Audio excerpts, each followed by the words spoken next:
Good morning everyone. आज हम मिल के स्वतंत्रता संबंधी विचारों का अध्ययन करेंगे। हमने मिल का उपयोगितावाद है उसको पढ़ा है। मिल हैं ये स्वतंत्रता के महानतम पुजारी माने जाते हैं।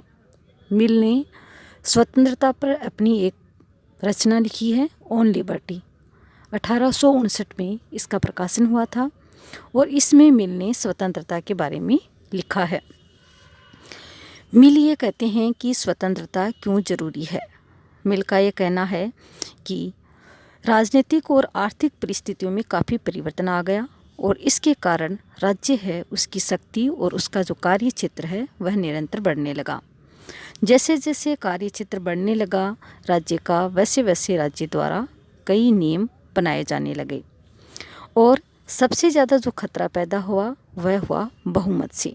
मिल ये कहते हैं कि बहुमत के बल पर व्यक्तियों की जो स्वतंत्रता है उसको दबाया जाने लगा। इसलिए मिल को सबसे ज़्यादा जो डर लगता था वह लगता था बहुमत से। उनका ये कहना था कि जो अल्पसंख्यक वर्ग हैं उस वर्ग से जो शासन सत्ता है वो बहुसंख्यक वर्ग द्वारा ले ली जाती है और यहीं से स्वतंत्रता की समस्या शुरू हो जाती है। इसलिए बहुमत है वह एक तरफ से अल्पसंख्यक पर स्वतंत्रता का प्रतिबंध लगाता है। अब स्वतंत्रता के संबंध में मिल हैं ये कहते हैं कि स्वतंत्रता व्यक्ति और समाज दोनों के विकास के लिए आवश्यक है। स्वतंत्रता के कई लक्षण मिल ने बताए हैं।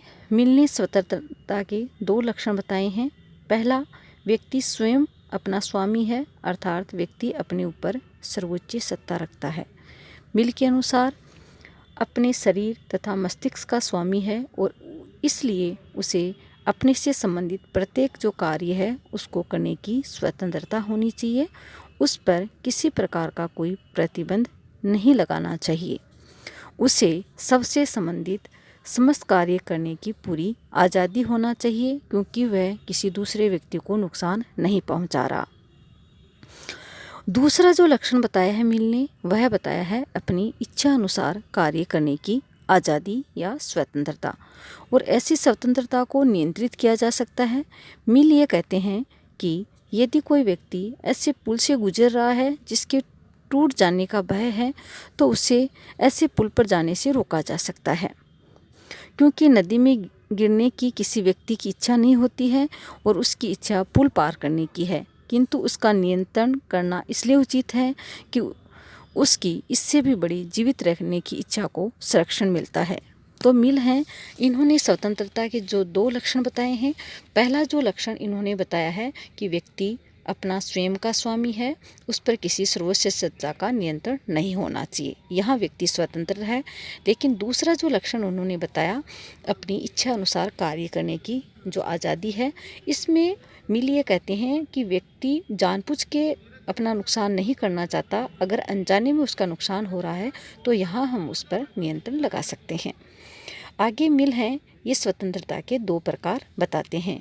पहला जो प्रकार है वह है विचार और अभिव्यक्ति की स्वतंत्रता और दूसरा जो है कार्य करने की स्वतंत्रता।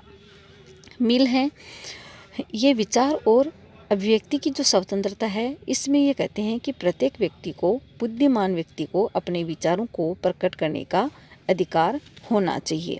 इसके साथ साथ मिल ये भी कहते हैं यदि एक व्यक्ति को छोड़कर संपूर्ण मानव जाति का मत एक हो तो भी मानव जाति को उस व्यक्ति को बलपूर्वक चुप कराने का कोई अधिकार नहीं होना चाहिए। जैसा कि यदि उस एक व्यक्ति के पास शक्ति हो तो उसे मानव जाति को चुप कराने का अधिकार नहीं होता। यहाँ मिल ये कहना चाहते हैं कि समाज का जो प्रत्येक व्यक्ति, चाहे उसके पक्ष में समाज हो या न हो, हर व्यक्ति को अपना विचार रखने का अधिकार होना चाहिए।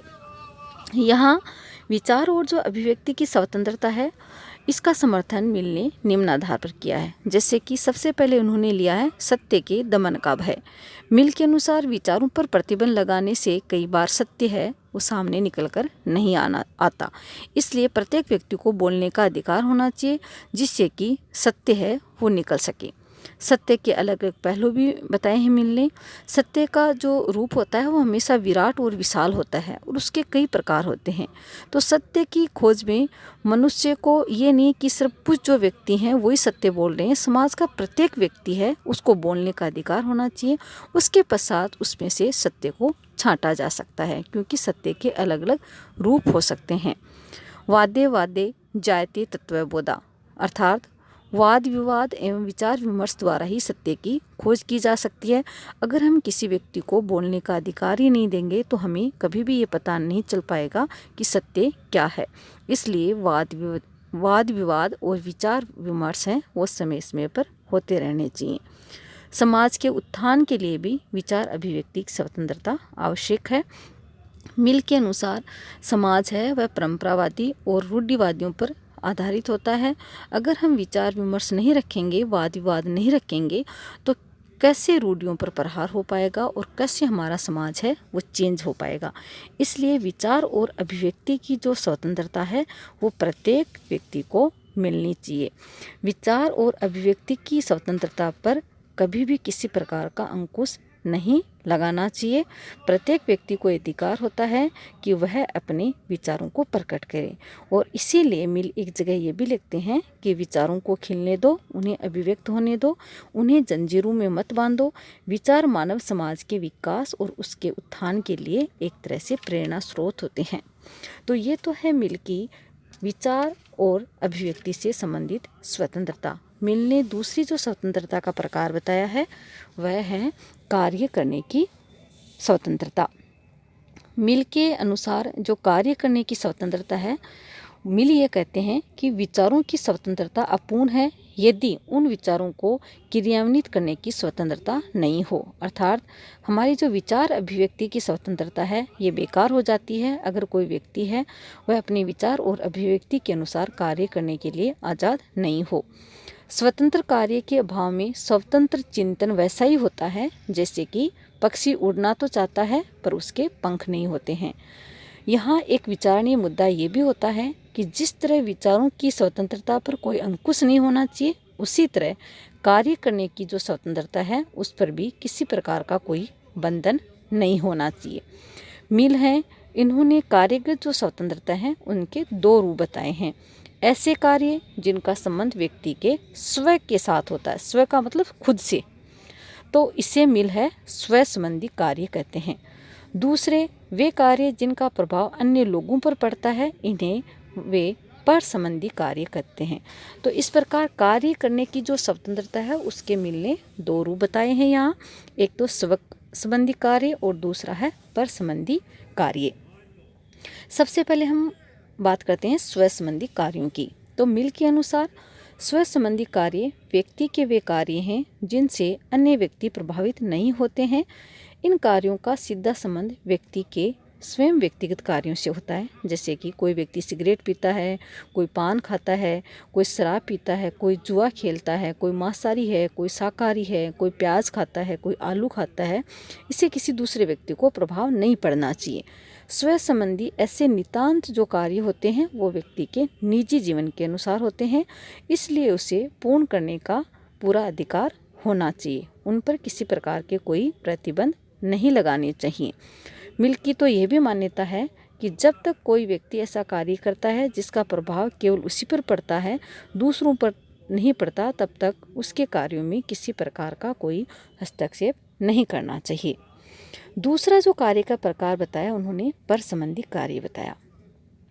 पर संबंधी कार्य व्यक्ति के वे कार्य हैं जिनसे समाज तथा अन्य व्यक्ति प्रभावित होते हैं, और ऐसे कार्यों में राज्य द्वारा इंटरफेयर अर्थात हस्तक्षेप किया जा सकता है। उदाहरण के रूप में अगर कोई व्यक्ति शांति भंग कर रहा है, चोरी कर रहा है, सार्वजनिक जो स्थान है उनको गंदा कर रहा है, तो ये जो कार्य हैं ये व्यक्ति के पर संबंधी कार्य हैं और इन पर नियंत्रण लगाया जा सकता है क्योंकि इनका प्रभाव दूसरे व्यक्तियों पर पड़ता है।